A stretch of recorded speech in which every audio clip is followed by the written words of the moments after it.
ప్రపంచ దేశాలను శాసించే అమెరికా రక్షణ రంగానికి ఏమైంది? ఈగను కొట్టడానికి తుపాకీ వాడిన చందంగా ఇరాన్ వేస్తున్న చౌకబారు వ్యూహాలకు అమెరికా ఖజానా ఖాళీ అవుతోందా? మా ఆయుధ సంపద అజేయం అని విర్రవీగే పెంటగాన్ లోపాలను ఇరాన్ యుద్ధం ఎలా నగ్నంగా బయటపెట్టింది? మాజీ రక్షణ మంత్రి రాబర్ట్ గేట్స్ నుంచి ప్రస్తుత మంత్రి పీట్ హెగ్సెత్ వరకు పెంటగాన్ బ్యూరోక్రసీపై ఎందుకు రగిలిపోతున్నారు? దీనిపై సాక్షి టీవీ ఎక్స్క్లూజివ్ కథనం. అగ్రరాజ్యం అమెరికా మిలిటరీ ఇండస్ట్రియల్ కాంప్లెక్స్ పునాదులు కదులుతున్నాయా?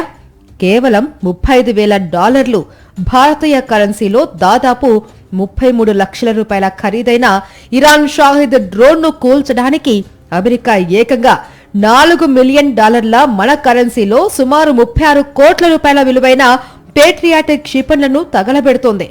ఇరాన్ యుద్ధంలో ఇప్పటి వరకు అమెరికా సైన్యం ఏకంగా 1200కు పైగా పేట్రియాట్ మిసైళ్లను వాడేసింది. అంటే ఇరాన్ నెలకు కనీసం 200 డ్రోన్లు తయారు చేస్తూ ఉంటే అమెరికా ఒక్క పేట్రియాట్ మిసైల్ తయారు చేయడానికి ఏకంగా 36 నెలలు అంటే 3 ఏళ్ల సమయం పడుతుంది.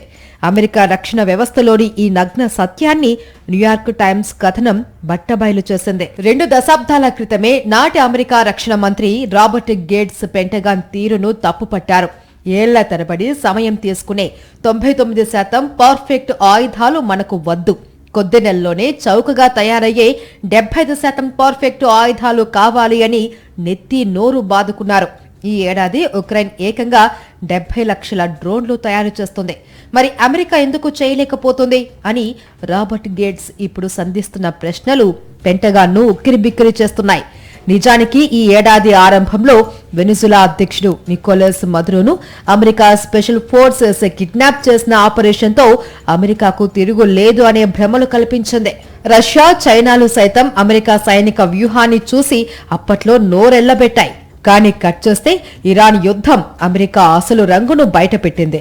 అమెరికా దగ్గర స్టాక్ అయిపోతున్న ఆయుధ నిల్వలను చూసి రేపు పొద్దున మిత్ర దేశాలకు ముప్పు వస్తే అమెరికా కాపాడగలదా అనే అనుమానాలు ప్రపంచవ్యాప్తంగా మొదలయ్యాయి. ఈ ఘోర పరాజయాన్ని కప్పిపుచ్చుకోవడానికి ప్రస్తుత రక్షణ మంత్రి పీట్ హెగ్సెత్ సరికొత్త ప్లాన్ వేశారు.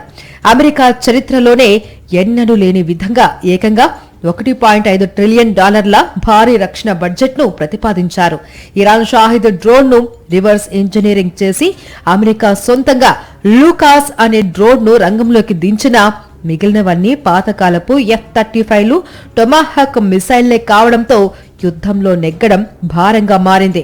అందుకే సాంప్రదాయ డిఫెన్స్ కాంట్రాక్టర్ల దోపిడీకి అడ్డుకట్ట వేసి కొత్త టెక్నాలజీ కంపెనీలను లాగాలి అని హెగ్సెత్ చూస్తున్నారు. అయితే కేవలం డబ్బులు కుమ్మరిస్తేనే పెంటగాన్ రోగం నయం కాదు అంటున్నారు రక్షణ నిపుణులు. చిన్న చిన్న బ్యాచ్ల్లో ఆయుధాలు కొంటూ భారీ బ్యూరోక్రసీతో నడిచే పెంటగాన్ సిస్టమ్ మారాలి అని హెచ్చరిస్తున్నారు. ఇరాన్ దెబ్బకు పెంటగాన్ తన పాత రోత పద్ధతులను మార్చుకొని ఆధునీకరణ వైపు అడుగులు వేస్తుందా, లేక ఎప్పటిలాగే అమెరికా ఖజానాను డిఫెన్స్ కంపెనీలు గుల్ల చేస్తాయా అనేది చూడాలి. రూపాయి ఖర్చుతో శత్రువు దెబ్బ కొడుతూ ఉంటే $100 పెట్టి రక్షణ కొనుక్కునే అమెరికా మైండ్ గేమ్ ను ఇరాన్ పూర్తిగా దెబ్బతీసింది. రాబోయే రోజుల్లో యుద్ధాలు కేవలం ఖరీదైన ఆయుధాలతో కాదు, వేగంగా చౌకగా మార్చగలిగే టెక్నాలజీతోనే సాధ్యమని ఇరాన్ నిరూపించింది. మరి అగ్రరాజ్యం ఈ ముప్పు నుంచి ఎలా బయటపడుతుందో వేచి చూడాలి.